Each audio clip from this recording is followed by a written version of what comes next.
नित जीवन के संघर्षों से जब टूट चुका हो अंतर्मन, नित जीवन के संघर्षों से जब टूट चुका हो अंतर्मन, तब सुख मिले समंदर का, रह जाता कोई अर्थ नहीं। जब फसल सूख कर जल के बिन तिनका तिनका बन गिर जाए, जब फसल सूख कर जल के बिन तिनका तिनका बन गिर जाए, तब होने वाली वर्षा का रह जाता कोई अर्थ नहीं। इसका मतलब यह है कि जब एक बार टाइम निकल गया फिर पछताने का कोई मतलब नहीं रह जाएगा। तो यहाँ पे मैं अभिषेक आप सबका स्वागत करता हूं ऑन एजुकेशनल हाइक्स। तो आज हम लोग करने वाले हैं क्लास 10 चैप्टर 11 इलेक्ट्रिसिटी के एक्सरसाइज के क्वेश्चंस। तो जिसका मैंने कुछ पार्ट्स में से डिवाइड कर रखे, हर 2-3 क्वेश्चंस के लिए मैं पर्टिकुलर वीडियो लेके आऊंगा फुल्ली एनिमेटेड। तो देखते रहो, पूरे कॉन्सेप्ट पक्का क्लियर होंगे। ठीक है, लाइक कर दो, शेयर कर दो और अपने दोस्तों को फॉरवर्ड कर दो। ठीक है, और सब्सक्राइब करना ना भूलना। ठीक है, तो पहला क्वेश्चन क्या है? A piece of wire of resistance R is cut into 5 equal parts. ठीक है, these parts are then connected in parallel. If the equivalent resistance of this combination is R dash, then ratio of R upon R dash is. तो देखो, जैसा कि last video में हमने देखा था कि अगर ये कंडक्टर है तो अगर इसमें से इलेक्ट्रॉन्स मूव करना चाह रहे हैं तो कैसे मूव करते हैं? वो कुछ इस तरीके से मूव करते हैं। देखो, कोलिजन करते हुए, और जितना ज्यादा कोलिजन उतना ज्यादा रेजिस्टेंस। ठीक है, तो अब यहाँ पे क्या हो रहा है? आपने इस वायर में देखा कितना पास होने में टाइम लग रहा है। अब इस वायर को मैं क्या कर रहा हूं?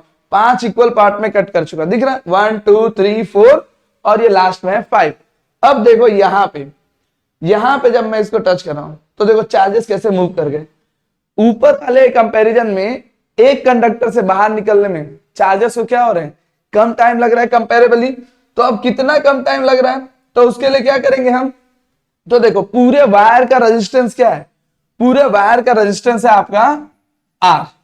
ठीक है, तो यहां से क्या हो रहा है? इसको जब मैंने 1/5 में कट किया तो यहां पे रेजिस्टेंस क्या हो जा रहा है? R/5। ठीक है, 5 इक्वल पार्ट में डिवाइड किया तो रेजिस्टेंस क्या हो रहा है? देखो, इसके कंपैरिजन में यहां से इलेक्ट्रॉन्स को निकलने में क्या हो रहा है? बहुत ही कम टाइम लग रहा है, मतलब 1/5 टाइम लग रहा है। तो रेजिस्टेंस भी क्या है? 1/5 है। ठीक है, तो ऐसे मेरे पास कितने हैं? 5 है। तो अब ये 5 है तो इसको हम कैसे सॉल्व करेंगे? अब इनको मैं कैसे कनेक्ट कर रहा हूं? देखो, पैरेलल कॉम्बिनेशन में।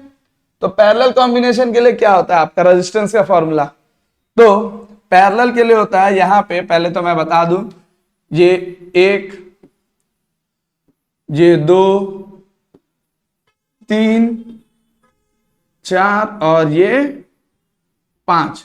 सबके लिए रेजिस्टेंस क्या है? R/5, R/5, R/5, R/5 और ये वाला भी R/5। तो 1/R डैश क्या रहना है?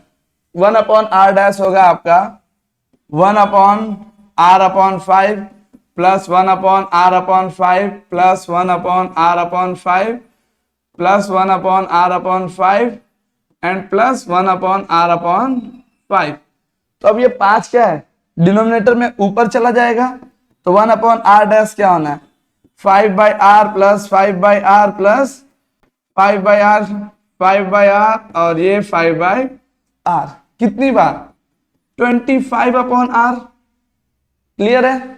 तो R डैश खोजो, तो R डैश क्या हो जाना है? R/25। R/25। मुझे क्या चाहिए? मुझे चाहिए R/R डैश। तो अब ये देखो, ये 25 इधर है। हाँ, इसको क्या करते हैं हम लोग? इधर ले आओ। तो 25 इक्वल टू R/R डैश। ये मल्टीप्लाई में था, इक्वल टू के इस साइड आया तो डिवाइड। तो ये हुआ आपका आंसर। तो कौन सा ऑप्शन? डी। ठीक है, क्लियर है? अब बात करते हैं, पहले तो स्क्रीनशॉट ले लो, लिख लो। ठीक है, अब बात करते हैं हम लोग नेक्स्ट क्वेश्चन की। तो देखो, नेक्स्ट क्वेश्चन कैसा है? कुछ इस तरीके का, which of the following terms does not represent electric power in a circuit. तो मैं जानता हूं कि अगर कोई कंडक्टर है उसमें से करंट फ्लो कर रहा है, तो पावर का फॉर्मूला क्या होता है? VI। तो यहां पे अपने पास क्या है? रजिस्टर दिख रहा है, रजिस्टर से क्या हो रहा है, आई करंट फ्लो कर रहा है, ये आपका रजिस्टर होता है, ठीक है, जिसको हम कार्बन रजिस्टर बोलते हैं, ठीक है, जिसका आप बहुत ज्यादा यूज करते हो। अब देखो यहां से मैं क्या कर रहा हूं, वी वोल्टेज अप्लाई कर रहा हूं और इसमें क्या हो रहा है, आई करंट फ्लो कर रहा है, तो पावर क्या होता है, V इंटू आई। अब V को क्या लिख सकते हो, अगर आप ओम्स लॉ का यूज करो तो V equal to I R into I, ठीक है, I into I, I square R. तो ये हो गया पावर का दूसरा फॉर्मूला, ये पहला। और तीसरा क्या होगा, तो अब यहां पे आई है, तो आई को अगर मैं बदलना चाहूं तो कैसे लिख सकता हूं, मैं आई को V अपॉन आर लिख सकता हूं, कोई दिक्कत, इंटू आर, जिनको ना याद हो V इक्वल टू क्या होता है, आई आर होता है, तो आई क्या होगा, आर मल्टीप्लाई में इक्वल टू के साइड गया तो डिवाइड, ठीक है, तो यहां पे क्या हो जाएगा, V square upon R square into R, R से आर कैंसल, तो पावर क्या हो गया, V स्क्वायर बाई आर।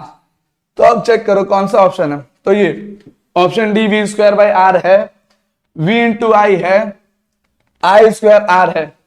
हाँ, तो ये तीनों ही जो है ये क्या है, पावर के फॉर्मूला है, कौन नहीं है, तो आई आर स्क्वायर नहीं मिला, तो ये क्या है, आपका आंसर है, ठीक है। तो अगर यहां तक पहुंचे हो तो तुमको वीडियो पसंद आई होगी, लाइक करो, शेयर करो, सब्सक्राइब करो। मिलते हैं नेक्स्ट वीडियो में, तब तक रिवीजन करते रहो।